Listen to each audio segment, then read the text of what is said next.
नमस्कार साथियों। आज का हमारा टॉपिक है समास। देखिए, समास के तीन पार्ट जो हैं कौन कौन से? द्वंद्व, द्विगु समास, द्वंद्व समास और कर्मधारय समास। सॉरी, कर्मधारय तत्पुरुष समास। ये तीन समास हम लोग इससे पहले की वीडियो में पढ़ चुके हैं। ये समास का दूसरा पार्ट है। आज हम बात करेंगे समास के चौथे पार्ट, जो कि है बहुब्रीहि समास। स्टार्ट करते हैं। चौथा समास हमें क्या है? बहुब्रीहि समास।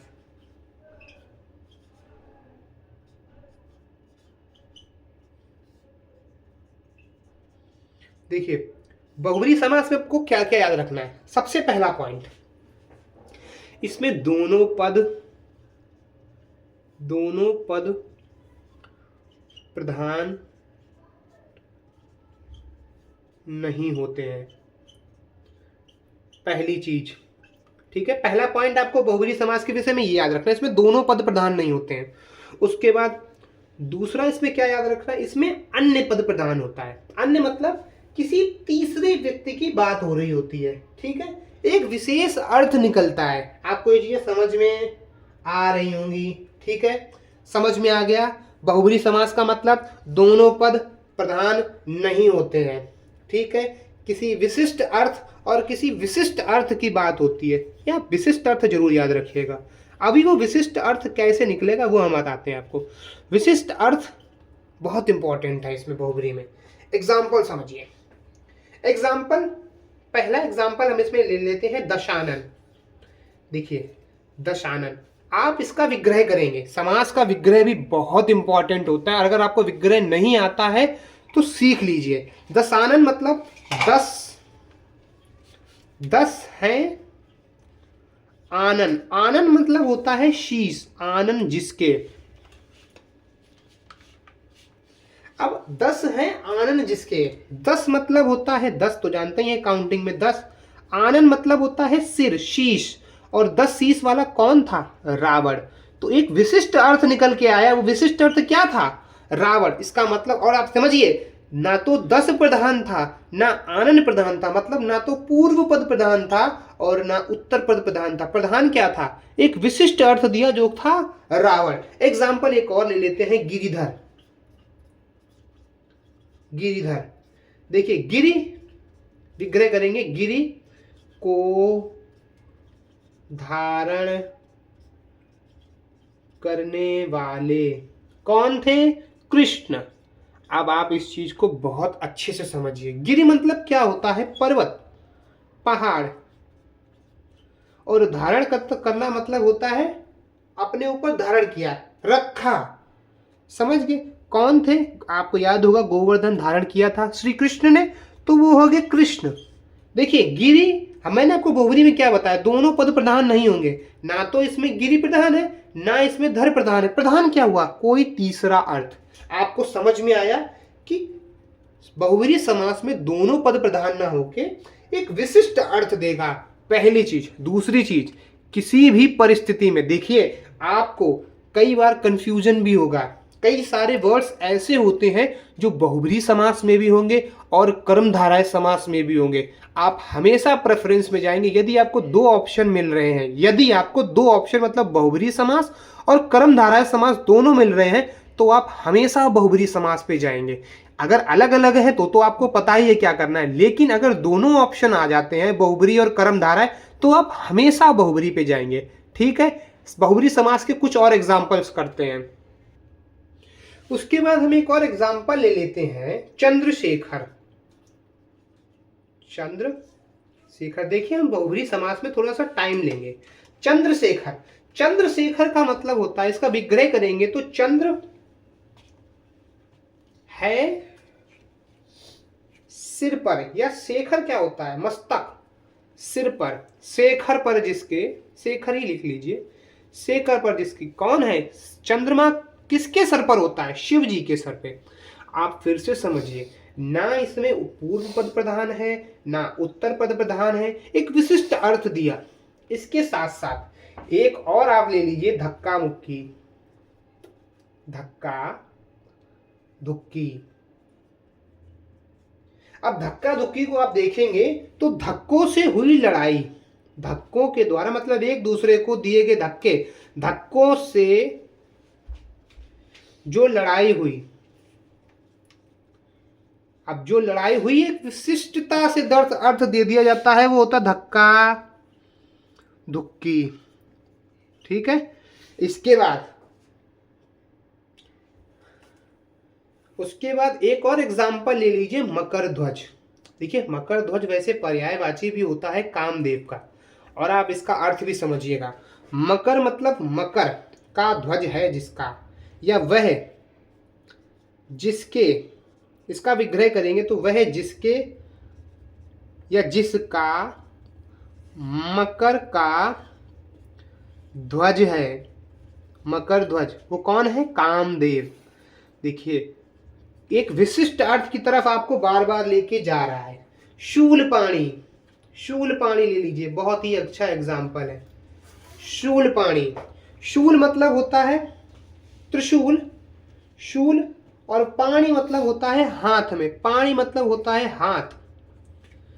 तो जिनके हाथ में शूल हो, जिनके हाथ में शूल हो, या जिनके पाणी में शूल हो, जिनके पाणी में, पाणी मतलब हाथ, कर, भुजा में शूल हो या शूल है, कौन है? शिव। ऐसे ही वीणा पाणी होता है, वीणा पाणी आपको याद होगा, वीणा को धर, वीणा जिनके हाथों में है, वीणा पाणी कौन है? सरस्वती माता।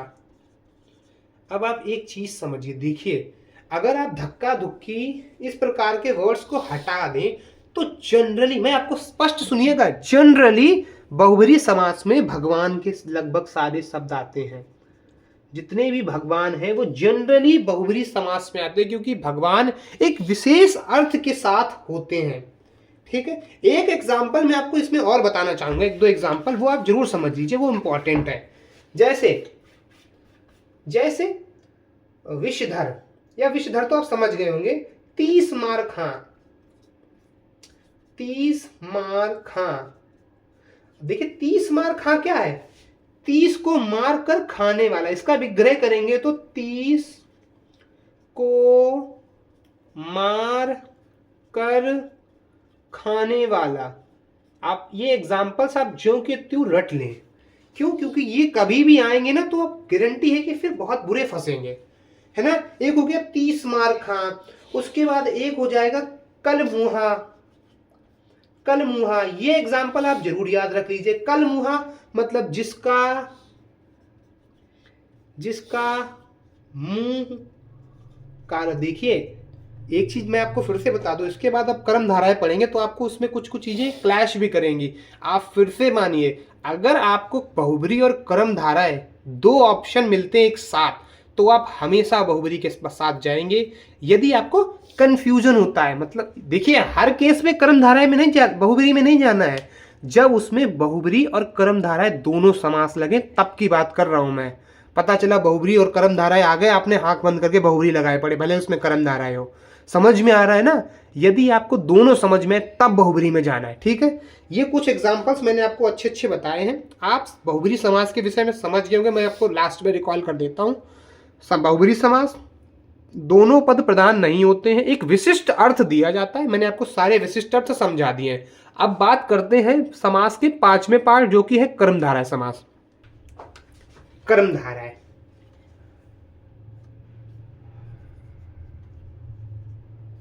देखिए कर्मधारय के विषय में आपको दो चीजें फिर से याद रखनी है। कौन कौन सी? सबसे पहला, इसमें उत्तर पद प्रधान होता है, उत्तर पद प्रधान होता है, पहली चीज। दूसरा, इसमें विशेषण, विशेषण और विशेष होते हैं। देखिए विशेषण विशेष जिसको नहीं आता है वो इनसे पहले की वीडियोस को देख सकता है। विशेषण मैंने आपको बता दिया है। विशेषण जो एक विशिष्टता दिखाते, किसी पर्सन, किसी की संज्ञा या सर्वनाम शब्दों की विशेषता बताते हैं स्पेशली, और जिनकी विशेषता बताई जाती है वो विशेष होते हैं। आपको नहीं पता पीछे देख लीजिए। ठीक है, कर्मधारय के विषय मैंने आपको दो चीजें बताई, उत्तर पद प्रधान होता है और इसमें विशेषण और विशेष होता है। एग्जाम्पल, कमल नयन। आप इसका जब विग्रह करेंगे तो कमल के समान नयन। आपको इसमें भी कुछ कुछ चीजें समझ में आई नहीं होंगी, आप पहले वो समझिए।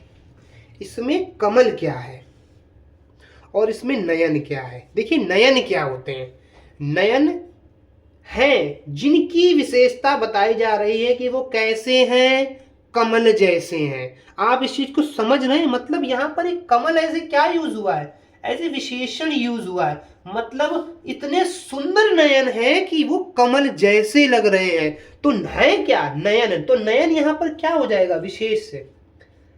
नयन की विशेषता बताएगी ना कि वो कितने सुंदर है, वो कमल जैसे सुंदर है। आपको समझ में आ गया। विग्रह कैसे करेंगे, कमल के समान नयन है, कमल के समान नयन है। आप समझ में आ गया। विग्रह आपको बहुत अच्छे से आना चाहिए।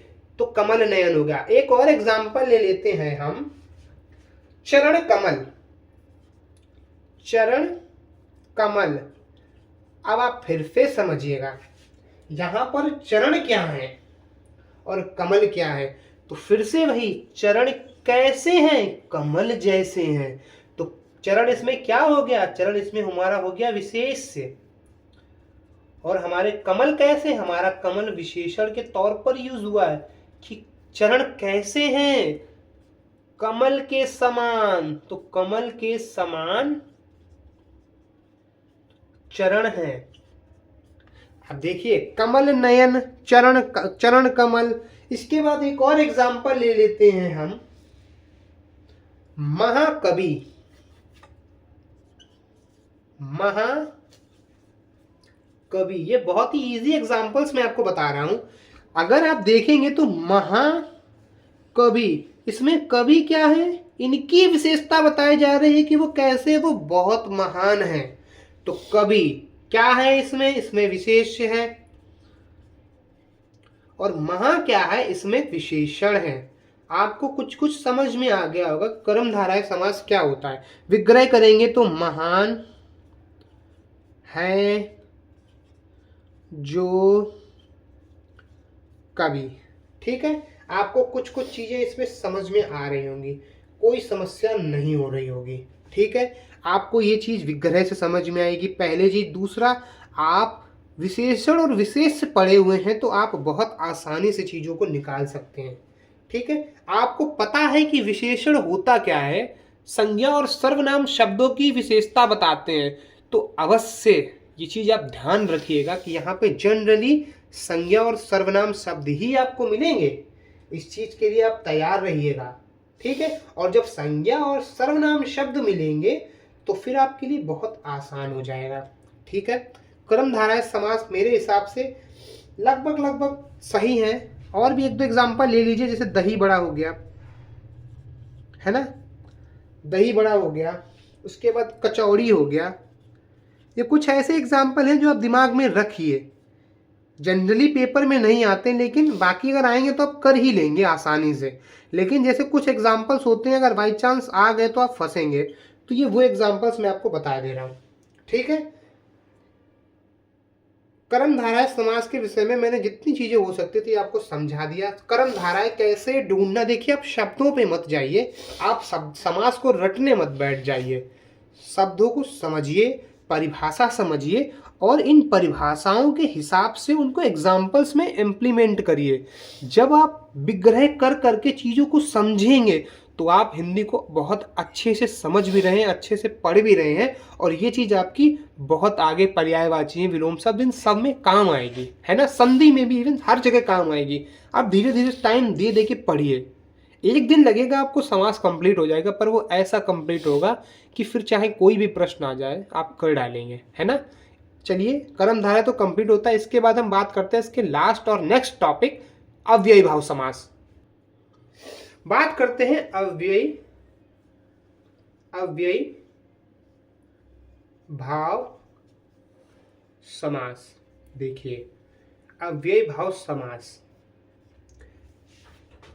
इसके लिए सबसे पहली चीज क्या होगा, इसमें पहला पद प्रधान होगा।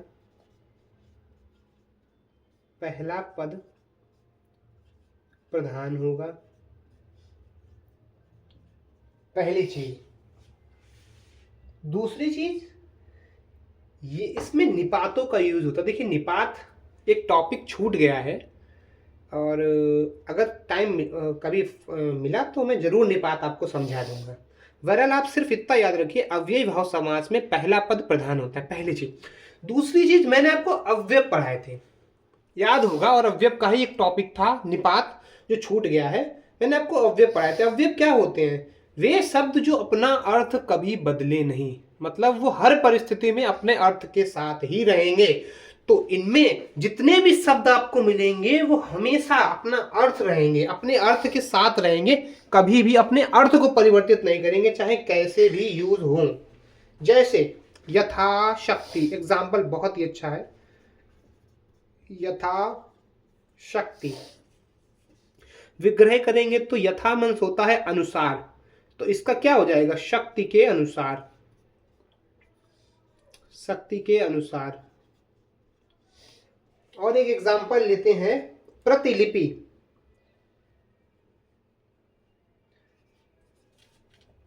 प्रतिलिपि, देखिए हम लोग प्रति उत्तर देते हैं। प्रति उत्तर का मतलब क्या होता है? उत्तर के समक्ष उत्तर, उत्तर के समक्ष या उत्तर के सामने, सामने लिख लीजिए, आप समझ जाएंगे। उत्तर के सामने उत्तर। अब सामने का मतलब क्या है कि मैंने उत्तर दिया, कोई आपने तुरंत उसका उत्तर दे दिया, एक और आपने अपने व्यूज स्प्लिट कर दिया, तो सेम चीज होती है। वैसे ही प्रतिलिपि मतलब लिपि के सामने लिपि, लिपि के सामने लिपि। ठीक है, आप इस चीज को समझ रहे होंगे। अव्ययी भाव अपने, अब देखिए यथाशक्ति है, आप इसका विग्रह करेंगे। यथाशक्ति को आप कहीं पे भी कैसे भी यूज करें, ये अपने अर्थ के साथ रहेगा, है ना। आप इनको याद रखिए, पहली चीज। दूसरी चीज, कुछ वर्ड्स होते हैं अव्ययी भाव समास में जो आप हमेशा याद रखिए। यदि आपको ये वर्ड्स मिल जाते हैं, या आप ट्रिक भी लिख सकते हैं, यदि आपको ये वर्ड मिल जाए तो आप आंख बंद करके अव्ययी भाव लगाएंगे। और वो शब्द कौन कौन से हैं? आ, यावत, हर, भर, प्रति। इसके साथ साथ शब्दों की पुनरावृत्ति हो। पुनरावृत्ति का मतलब जैसे घर घर, है ना, घर घर, रोज रोज, रोज रोज, एकाएक, एकाएक, है ना। आप इस चीजों को समझ रहे होंगे। पुनरावृत्ति हो, आंख बंद करके उसमें आप अव्ययी भाव लगाएंगे। जैसे आ से देखते कौन सा शब्द बन जाएगा? आ से देखते, देखिए आ से अगर कोई शब्द आ जाता है, आजन्मा। आजन्मा मतलब जन्म से। देखिए एक आजन्म होता है, आप इस चीज को समझिएगा। एक अजन्म होता है। आजन्म मतलब जो जन्म से ना हो, ये नौ। आप इन चीजों को भी मैं आपको बताऊंगा, ये चीजें, ये समास में वैसे जनरली आती नहीं है। ठीक है, उसके बाद, और उसके बाद हम देखते हैं हर। हर के लिए एग्जाम्पल ले लेते हैं। अभी हर के लिए मुझे एग्जाम्पल नहीं आ रहा, भर के लिए देखिए। भर के लिए भरपेट, भरपेट। भरपेट का मतलब है पेट भर के। ठीक है, पेट, पेट भर कर। अब देखिए ये ऐसे शब्द है कि इनका आप अर्थ में परिवर्तन करेंगे भी तो क्या करेंगे। मैंने आपको बताया था ना कि अव्यय क्या होते हैं, अपने अर्थ को कभी छोड़ते नहीं है। तो भरपेट अपने अर्थ को कैसे छोड़ देगा, आप समझिए इस चीज को, है ना। उसके बाद हमने प्रति लिया, तो प्रति एक या प्रतिदिन या प्रतिदिन ले लीजिए, प्रतिदिन। अब प्रतिदिन मतलब हर दिन, और हर दिन भी एक स्वयं अपने आप में फिर से आ गया समास, हर भी कंप्लीट हो गया इसमें। ठीक है, उसके बाद प्रतिदिन हो ही गया, मैंने आपको समझा ही दिया। उसके बाद मैंने आपको पुनरावृत्ति बताई दी, घर घर, घड़ी घड़ी, एक और याद आ गया, घड़ी घड़ी, है ना, घड़ी घड़ी, बीचों बीच, बीचों बीच, बीचों बीच। उसके बाद आप धड़ाधड़, धड़ाधड़। ये पुनरावृत्ति शब्दों को हो रही है। पुनरावृत्ति हो जाए तो आप इस चीज़ को समझ जाइएगा, ठीक है। आराम से। अव्यय भाव अपना अर्थ नहीं बदलता है, पहली चीज। दूसरी चीज, अव्यय भाव समास पहला पद प्रधान होता है और अपना अर्थ नहीं छोड़ेगा। आप इस चीज को आंख बंद करके, और इसमें निपात, अब निपातों के जनरली आप नहीं जानते होंगे, कोई बात नहीं, आज जानते हैं तो आपको ये अव्यय भाव फिर आता होगा अच्छे से। नहीं आता है तो आप ऐसे याद कर लीजिए, ठीक है। आ यावत हर भर प्रति और पुनरावृत्ति हो तो अव्यय भाव समास लगा देंगे, काम खत्म, ठीक है। आज हमने आपको 3 समास पढ़ाए हैं, बहुब्रीहि, कर्मधारय और अव्यय भाव। मेरे हिसाब से आपको तीनों समास अच्छे से समझ में आ गए होंगे। अगर नहीं आए हैं तो आप जरूर अपनी राय दीजिएगा। अच्छे से पढ़िए। तब तक के लिए धन्यवाद।